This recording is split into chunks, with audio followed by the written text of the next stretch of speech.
जब मुझे इस बात की जानकारी प्राप्त हुई कि मैं विश्वनाथ जा रहा, तब मुझे 2014 की वह घटना याद आ गई, जबकि बड़ी संख्या में हमारे आदिवासी भाई मारे गए थे। और उस समय यही आकर मैंने ऑल आउट ऑपरेशन की घोषणा की थी।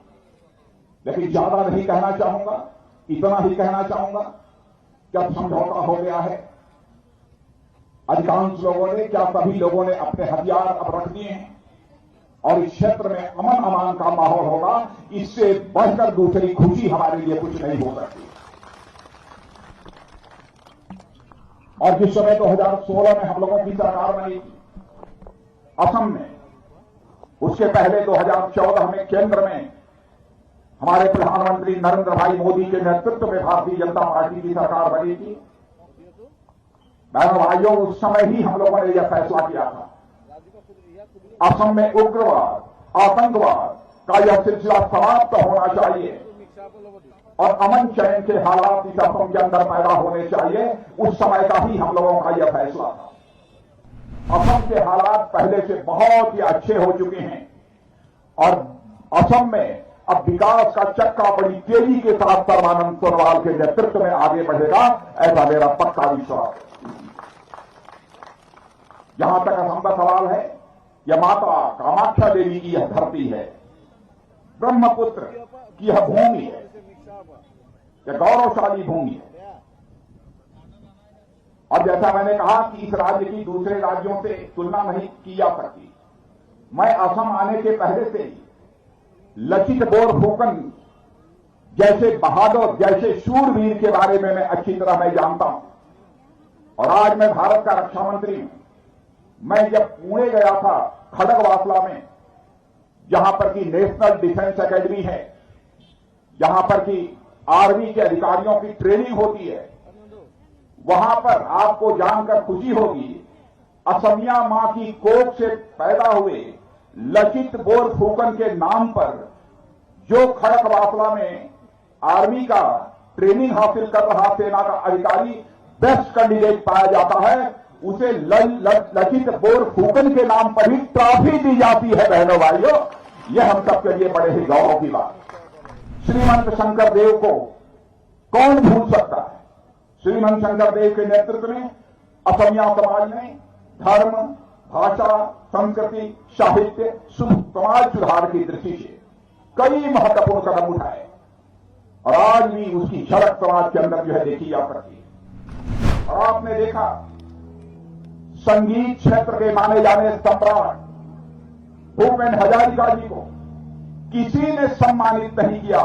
भारत रत्न के साथ सम्मानित करने का काम यदि किसी ने किया है तो हमारे नरेंद्र भाई मोदी के नेतृत्व की भारतीय जनता पार्टी की सरकार ने किया है। बहनों मेरे बहनों भाइयों, 15 वर्षों तक असम में 2016 के पहले कांग्रेस की लगातार सरकार रही। कांग्रेस की सरकार ने असम के विकास के लिए क्या किया है, क्या नहीं किया है, हमसे बेहतर यदि कोई जानता है तो आप लोग अच्छी तरह जानते हैं। आज फिर से कांग्रेस के लोग आपके बीच आकर आपसे वोट मांग रहे हैं। बहनों भाइयों, कांग्रेस के लोगों से यह सवाल पूछा जाना चाहिए कि 15 वर्षों तक लगातार हमने आपको असम में सरकार चलाने के लिए पूरा समर्थन दिया, लेकिन उसके बावजूद आपने इस असम राज्य का विकास क्यों नहीं किया। इस सवाल का जवाब कांग्रेस के लोगों से पूछा जाना चाहिए। लेकिन मैं दावे के साथ कह सकता हूं, कांग्रेस की सरकार जो 15 वर्षों में काम नहीं कर पाई, उसको 5 वर्षों के अंदर हमारे मुख्यमंत्री सर्बानंद सोनोवाल के नेतृत्व में भारतीय जनता पार्टी की सरकार ने मेरे बहनों भाइयों करके दिखाया है। यह मैं बात दावे के साथ कह सकता हूं। यह कोई छोटा नहीं, मैं केवल यह बात हवा में नहीं कर रहा हूं। हमारे पास एक लंबी लिस्ट है जिस काम को सर्बानंद सोनोवाल ने 5 वर्षों के अंदर किया है। शिक्षा के क्षेत्र में भी देखें तो 5 नए विश्वविद्यालय हमारी असम की सरकार ने खोले हैं। स्वास्थ्य की दृष्टि से देखें तो डीफू में एक मेडिकल कॉलेज खुला है और 6 नए मेडिकल कॉलेज खुल रहे हैं। और धेमाजी में इंजीनियरिंग कॉलेज, 6 नए इंजीनियरिंग कॉलेज खुल रहे हैं और 119 हाई स्कूल सिर्फ शायदरान के इलाके में खोले जा रहे हैं। और सबसे बड़ी बात, 10 नए कैंसर हॉस्पिटल भी यहां की असम की सरकार ने खोले हैं बहनों भाइयों, ये सर्बानंद जी सोनोवाल की सरकार। और असम माला प्रोग्राम के तहत करिश्माई काम किया। हर जिले की सड़कों और स्टेट हाईवे को बेहतर बनाने के लिए 5,556 करोड़, फिर से कान खोलकर सुन लीजिए, 1, 2, 10, 20, 50, 100, 200 करोड़ नहीं, 5,556 करोड़ रुपए खर्च किए जा रहे हैं। और जो पैसे खर्च किए जा रहे हैं उसमें 343 किलोमीटर की सड़क बनकर तैयार हो गई। ऐसे ही देखा जाए मनरेगा के अंतर्गत भी 82 लाख रोजगार के अवसर हमारी सरकार ने सृजित करने का काम किया है। और सबसे बड़ी बात, महिला सशक्तिकरण योजना के अंतर्गत लगभग 2 लाख ग्रामीण महिलाओं को 25,000 रुपए की वन टाइम ग्रांट। मैं आप बहनों से पूछना चाहता हूं, कुछ बहनों को 25,000 रुपए सभी को नहीं मिला होगा, लेकिन कुछ बहनों को 25,000 रुपए की वन टाइम ग्रांट मिली है कि नहीं मिली है, मैं आपसे पूछना चाहता हूं। यदि मिली है तो ताली बजा दीजिए, ये सरकार ने दिया है बहनों। और इतना ही नहीं, 50,000 रुपए की कैपिटल सब्सिडी महिला सेल्फ हेल्प ग्रुप्स को काम करने के लिए दी गई है। और मुझे बतलाया गया है लगभग 84,000 सेल्फ हेल्प ग्रुप की महिलाएं हैं, जिनको कि अब तक लगभग 827 करोड़ दिए जा चुके हैं। इसी प्रकार से नौजवानों के रोजगार की दृष्टि से भी 1.42 लाख युवाओं को 50,000 रुपए अपना रोजगार कराने के लिए किसी सरकार ने दिया है तो हमारी भारतीय जनता पार्टी की सरकार ने यहां की बेरोजगारी की समस्या का समाधान करने के लिए दिया है। जहां पर किसान लोग मौजूद हैं, किसान लोग हैं, जो हाथ उठाइए। अच्छा, जितने आप सभी लोगों के बैंक में खाते पहली बार खुले हैं ना, बैंकों में खाते पहली बार खुले हैं तो आवाज दीजिए, खुले हैं कि नहीं खुले? किसने खोला?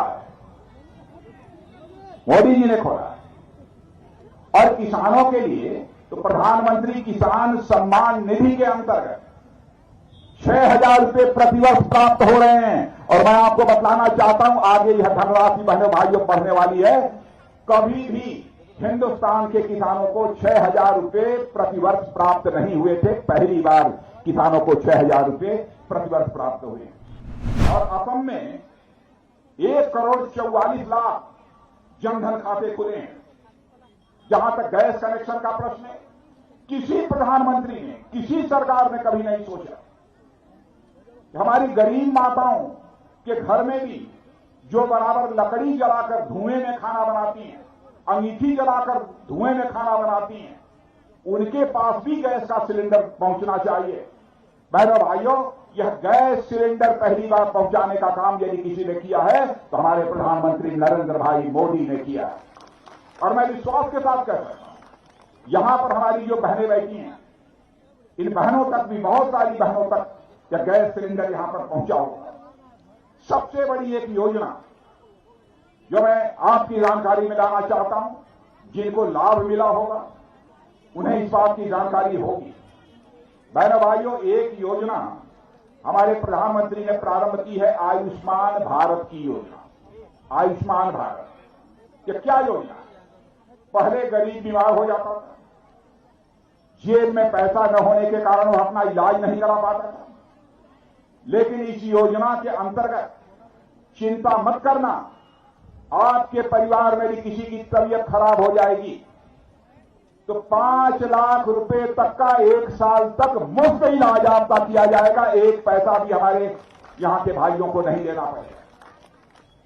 भारत में ही नहीं, दुनिया में यह अपने प्रकार की एक बेजोड़ योजना है। और 1 साल में 5 लाख रुपया खर्च करने पर भी आपकी बीमारी ठीक नहीं होती है तो दूसरे वर्ष भी आयुष्मान भारत योजना के अंतर्गत 5 लाख रुपया खर्च किया जाएगा ताकि आपकी बीमारी ठीक हो जाए और आप पूरी तरह से स्वस्थ हो जाए। यह भारत की ही नहीं बल्कि दुनिया की यह एक बेजोड़ योजना है बहनों भाइयों, जिस काम को हमारी सरकार ने किया है।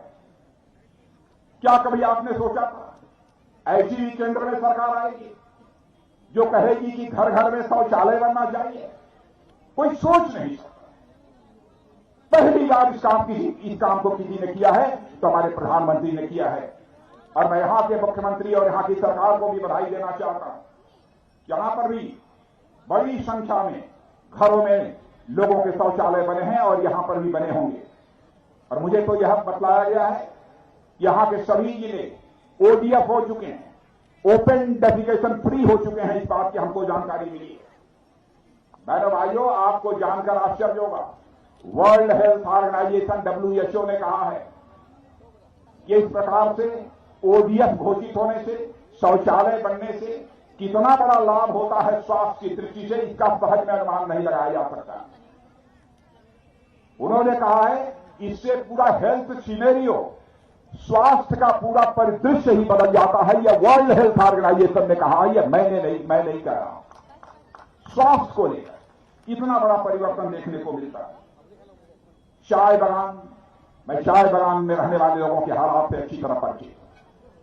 कांग्रेस के लोग आज आपके बीच आकर, एक कांग्रेस की नेता आई थी, स्वयं पीछे वो लेकर डलिया और चाय बागान में पत्तियों की बुनाई कर रही थी। बहन भाइयों, दिखावे की जरूरत नहीं है, जमीन पर ठोस काम होना चाहिए। क्यों नहीं 15 वर्षों तक यहां की सरकार ने चाय बागान के लिए जो काम करना चाहिए वह किया। हमारी सरकार ने उनकी मजदूरी भी बढ़ाई है, अन्य सुविधाएं भी जो चाय बागान के लोगों के लिए दी जा सकती हैं वह देने का काम किया है। और आगे भी हमारी सरकार ने तय कर रखा है कि चाय बागान में काम करने वाले लोगों के जीवन को बेहतर बनाने के लिए और जितना भी संभव होगा सारे कदम हमारी सरकार उठाएगी, यह हम लोगों ने सोच रखा है। और विशेष रूप से हमारे प्रधानमंत्री ने इसके लिए निर्देश भी दिए हैं। बहनों भाइयों, आप सभी जानते हैं कनेक्टिविटी की दृष्टि से भी हमारी सरकार ने कई काम किए। हम गांवों को सड़कों से जोड़ रहे हैं, सड़कों को शहरों से जोड़ रहे हैं, और ताकि दिल्ली से चलने वाली सड़क के माध्यम से चलकर यदि कोई अपने गांव में पहुंचना चाहता है तो अच्छी सड़कों के माध्यम से पहुंच पाए। यह हमारी एक व्यवस्था है, यह हमारी सोच है और उस दृष्टि से हम लोग काम कर रहे हैं। और मैं यह भी आप सबसे कहना चाहता हूं मेरे बहन भाइयों, कोरोना की महामारी आई, दुनिया के बड़े बड़े अमेरिका, ऑस्ट्रेलिया, जापान सब परेशान हो गए, हाहाकार मच गया, बड़ी संख्या में लोग मरे कोरोना बीमारी के कारण।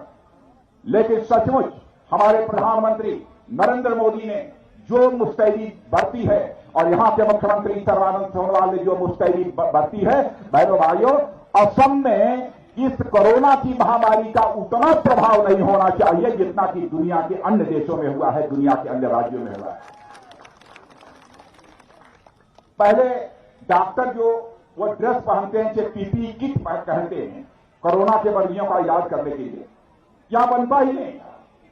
अब यहां पर कई सैकड़ों फैक्ट्रियां यहां पर हो गई हैं जो पीपीई किट बनाने का काम करती हैं।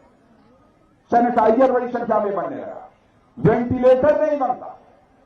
बहनों भाइयों, लाखों की संख्या में वेंटिलेटर अब हम लोगों ने बनाया है और अब केवल भारत में ही उसका उपयोग नहीं हो रहा है बल्कि दुनिया के दूसरे देशों को भी वेंटिलेटर भेजने का काम हम लोग कर रहे हैं।